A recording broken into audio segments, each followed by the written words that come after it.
story of David and Goliath is undoubtedly one of the great stories of the entire scripture.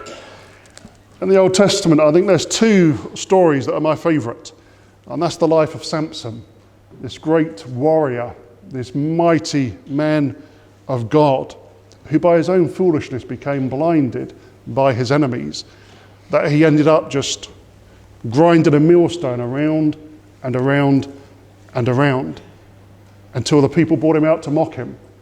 And then he said, "Lord, remember me one more time." And you see the great victory he had over Israel's ancient enemies, the Philistine. And then the second great Bible story I love is that of David and Goliath. We're quite familiar with the story, I'm sure.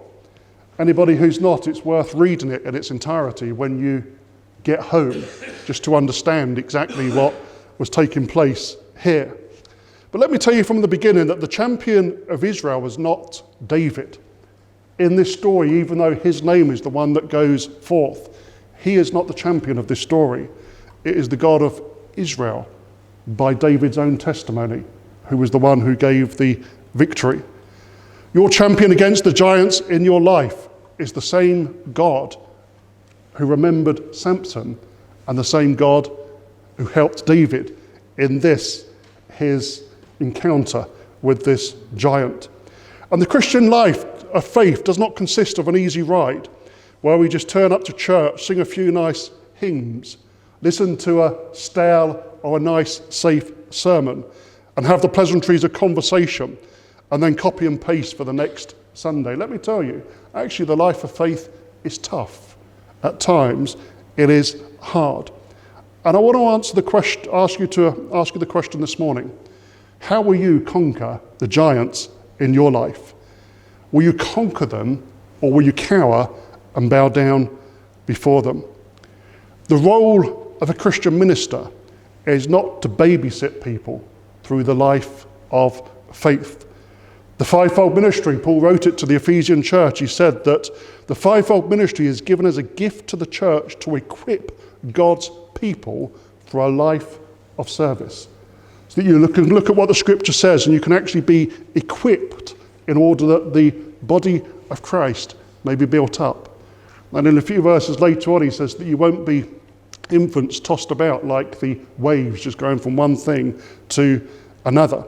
So Christ himself gave the apostles, the prophets, the evangelists, the pastors, and teachers as gifts to equip his people for works of service. Somebody once came to Charles Spurgeon and they said, "I want to be a minister." And he said, "That's great. Now go and do anything you possibly can before you want to do that." And he said, "If there's anything else you can do, any other job, just go and do it." And he says, "Give up the idea of being a minister."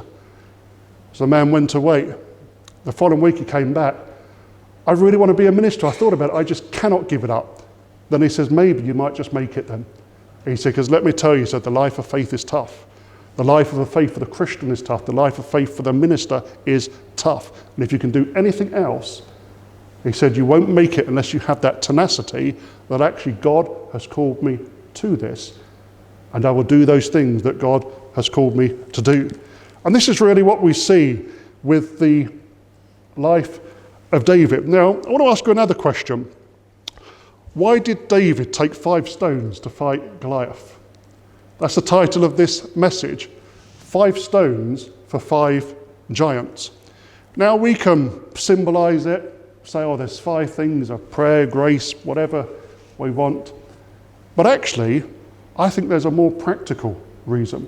Because just think about this story. The people of Israel have gathered for battle. Day after day, this huge, humongous man is coming and challenging the people of God. He's shouting at them, roaring at them. He's insulting the God they serve and saying, "Who amongst you has enough faith in your God and trust to come and face me?" David's brothers, who had been so loud and brash before, are just there doing nothing. The king, Saul, is sitting in his tent without his armour on. It says that the men of Israel, they went forward, they made all the noises. They rattled their spears, shook their shields, bashed their swords against it. And as soon as this giant stepped forth and said, "Who's going to challenge me then?" it says that they all ran terrified. And so David's father sends him just to give some food to his brothers. So here's David, he comes along and he starts asking what's happening. He sees this giant challenging the people of God. And his brothers stop meddling, stop interfering. Nobody's going to face the giant. And David says, "I'll do it." Think about that. This young, ruddy-faced, as the Bible calls him, short in stature, nothing to look at in appearance, curly-haired shepherd boy, who they'd overpassed when the calling came to him because he didn't look much of physical appearance. He said, "I'll do it. I'll be the one to do this." So they take him before King Saul. Read it in the account what happens, this conversation there. We don't have time to read the whole account, but the long and short of it is Saul says to him, "Okay, you can go and fight this giant, but wear my armour." So David puts on Saul's armour. My goodness, isn't it just as well? He soon realised, I can't do it this way.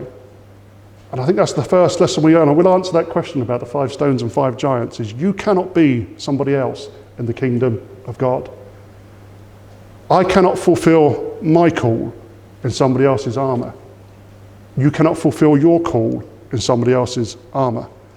We have to understand who we are, what God has equipped and skilled us to do. And David soon realised, my goodness, this is inhibiting me. I'm too slow, I'm too encumbered and hindered to go and fight this man whose spear was absolutely huge. He would have pierced David like butter. The spear would have just gone through the armour, David would have been dead, and that would have been the end of the story. So we see that David took the armour off, and this is where we're going to pick up our reading from verse 40.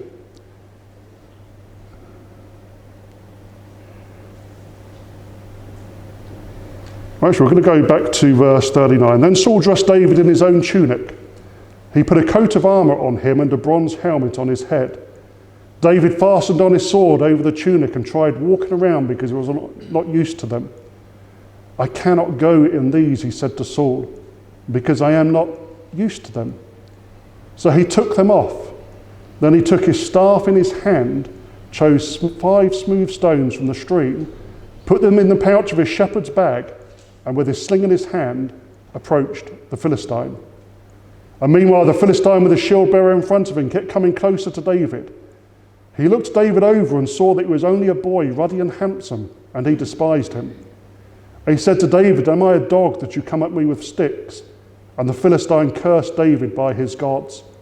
"Come here," he said, "and I'll give your flesh to the birds of the air and the beasts of the field." And David said to the Philistine, "You come against me with sword and spear and javelin, but I come against you in the name of the Lord Almighty, the God of the armies of Israel, whom you have defied. This day the Lord will hand you over to me, and I'll strike you down and cut off your head. Today I will give the carcasses of the Philistine army to the birds of the air and the beasts of the earth, and the whole world will know that there is a God in Israel. And all those who gathered here will all know that it is not by sword or spear that the Lord saves, for the battle is the Lord's, and he will give all of you into our hands." And as the Philistine moved closer to attack him, David ran quickly toward the battle line to meet him. You see, people of faith run towards the battle. They don't run away from it. When the giant's looming down upon you, the people without faith will run from it. But the people of faith will say, in the name of the God I serve, I'm ready for this. I'm coming for you, problems, just as you are coming for me. And I'm not talking about human beings here. I'm talking about the spiritual forces, the giants we have in our own lives. The giants of our own habitual sins, the giants of the problems we face at work, the giants of the problems of whatever it is, whatever your particular giant is. Reaching into his bag and taking out a stone, he slung it and struck the Philistine on the forehead. The stone sank into his forehead and he fell face down on the ground. So David triumphed over the Philistine with a sling and a stone. Without a sword in his hand, he struck down the Philistine and killed him. Now, fantastic, we know that story. David, a great man of faith, he faced the giant, but why did he have 4 other stones that he picked up? Was it because he thought, right, I might miss with the first one? You know, here's this giant looming down upon me. Oh dear, I've missed. No, he knew his own skill. He'd practiced, he was experienced in this sort of stuff, looking after the sheep of his father. When the lion and the bear and the wolf came and so forth, he knew that he had the skill to bring them down. The reason he had 4 other stones was because Goliath had 4 brothers. 5 stones for 5 giants. It says elsewhere in the scripture that Revd, who was the father of Goliath, it says that he was a giant who had 5 sons: Goliath, Ishbi-Benob, Saiph, or Sippai some call it, Lami, and then an unnamed 24-digited brother, somebody with 6 digits on each hand and 6 digits on each foot. You think about it, a young boy, he was willing to face all those giants. He thought, when I take Goliath down, his brothers, who were no doubt in the ranks of the Philistines, they might come for me. They might see their giant of a brother topple, and then these 4 others, they might come for him. David had the faith and the courage to fight all 5 giants. If the second one had come, he'd have put another stone in there, taken him down. The 3rd one, the 4th one, the 5th one. This is what it means to be a Christian. We do not shrink away from the challenges, the issues, the giants that come against us spiritually and in any other form. But neither do we alone. And this is the thing, even though David had the skill, it wasn't in his skill alone he was trusting. He says it there, that it's in the God whom I serve. It's in his name I do this. It's in his name who I serve. What will you do when the giants in your life are looming above you and they're metaphorically shouting down at you? The giants of influential people who try to oppose you, bosses, teachers, or fellow workers. The giants of your own habitual habits you have trouble standing up to. The giants of the opinions of others. My goodness, isn't the Christian church too afraid to go against popular opinion in today's society? What is politically correct? My goodness, that giant shouting at us, if we say anything back, it's going to smash us to smithereens. Sometimes our giants are difficult circumstances that threaten to overwhelm us. Sometimes our giants are illnesses in ourselves or in those we love. And sometimes our giants are huge financial problems. But giant problems can cause giant fear. But let me tell you this, and this is what Jesus said, not me, but even small faith can overcome giant mountainous problems.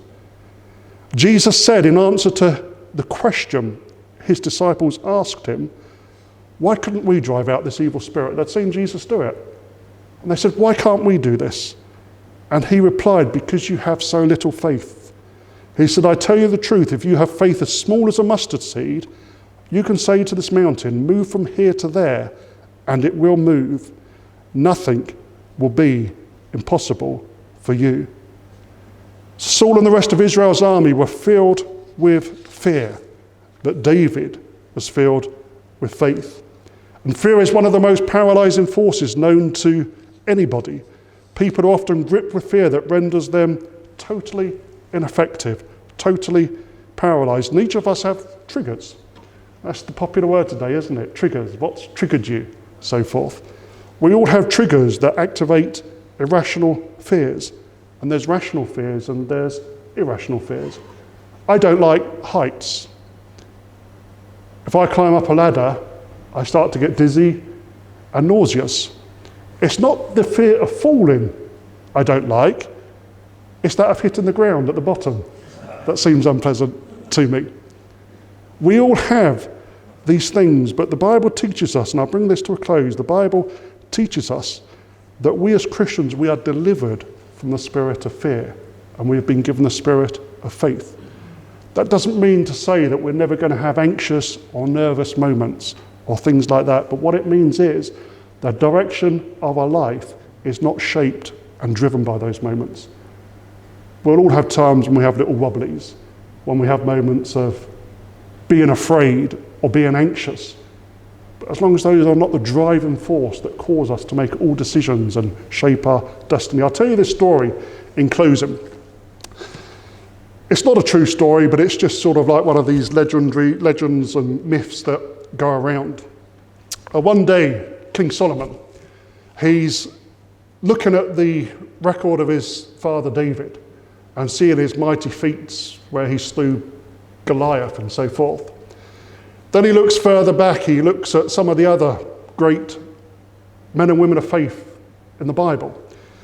And he asks himself the question, I wonder if there's any great people of faith in my kingdom today. So he gathered all his advisors about him and he said, I want to know if there's anybody who truly has faith in my kingdom today. How can we discover that? So they came up with this test. The advisors said, let's get hundreds of workers to dig this huge trench. So they dug this absolutely huge trench. They said, fill it with water. So they did, they filled it with water. They said, put crocodiles in it. They put crocodiles in it. Put poisonous snakes in it. They put poisonous snakes in it. Put some hippopotamuses in it, and they're very dangerous, as some of you may be aware, so they put those in it. Every dangerous type of water animal you can think was put in it. Solomon and his advisors and his family stood on one side of the trench, and they had all the people of Israel over the other. And Solomon said to them, he said, my daughter, anybody who has the faith to jump into that water, swim over here, make it to the other side, but have my daughter in marriage. I'll give you wealth you've never dreamed of.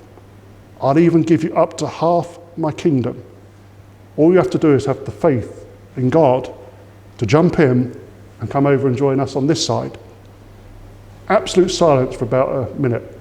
You know, you could literally hear a pin drop. Until suddenly, there's this splash. And you see this little Jewish man swimming furiously.